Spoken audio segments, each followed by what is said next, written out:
మొదటి శిష్యులు. జీసస్ గలిలీలో దేవుని వాక్యములు బోధ చేయుచున్నాడు. ఒకరోజు ఆయన తీరం వెంబడి నడుస్తూ ఉన్నాడు. ఆయన 2 పడవలను చూశాడు. ఆ పడవలకు ప్రక్కగా 4 చేపలు పట్టేవాళ్ళు నిలబడి ఉన్నారు. వారు చాలా బాధగా దిగాలుగా ఉన్నారు.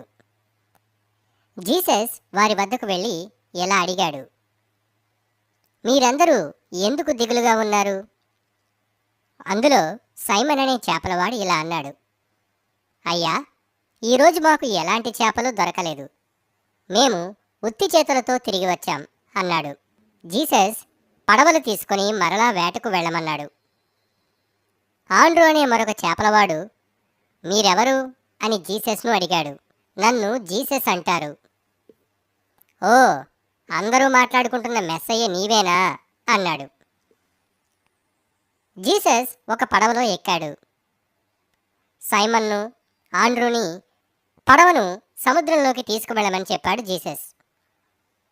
కొంత దూరం ప్రయాణించిన తరువాత వారి వలలను నీటిలో వేయమని చెప్పాడు.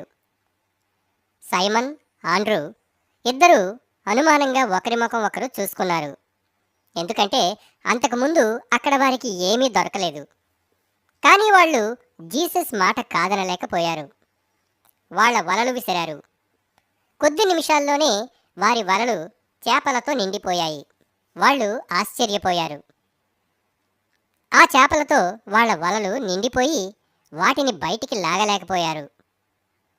ఓ దేవా, ఎంతటి మహిమ! ఎన్ని చేపలు పడ్డాయో! పక్క పడవలో ఉన్న జేమ్స్ మరియు జాన్లను సహాయం కోసం పిలిచారు.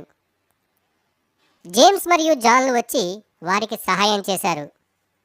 ఒడ్డుకు వచ్చిన తరువాత వాళ్ళు 4 దేవుని పాదాలపై పడి ప్రార్థించారు.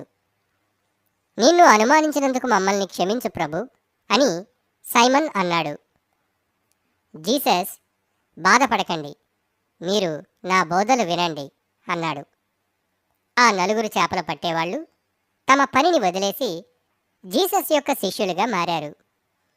వాళ్ళు 4 జీసస్ యొక్క మొదటి శిష్యులు.